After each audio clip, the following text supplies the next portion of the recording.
I was looking at this tree the other day and I thought, oh my gosh, it looks like a mullet. Look at it. We've got business in the front, party in the back. So this is an ornamental. It's been here for a few years. It's the first time I've done any trimming to it at all. I think it's time. So there's a couple reasons to prune your trees and your shrubs. One is certainly for appearance sake. The other is to improve airflow and also to make sure that the water is getting to the roots. So I'm going to cut it here, open it up underneath, and that will also help airflow to the plants over here that are planted around it. Yeah, isn't that funny?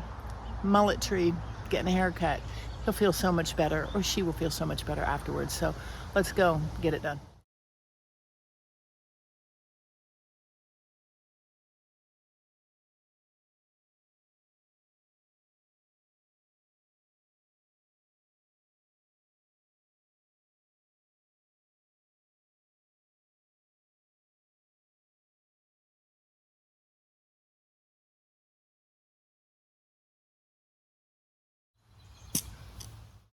Easy enough, only took a few seconds. One thing I forgot to mention that's a great tip, if you have to prune a tree, a shrub, especially if there's a lot to prune, get an old sheet. Lay the sheet around the base of the tree or the shrub you're pruning, and then you can just pull the sheet out and it makes cleanup a lot faster and a lot easier. Yeah, that was easy, and a tree looks a lot better.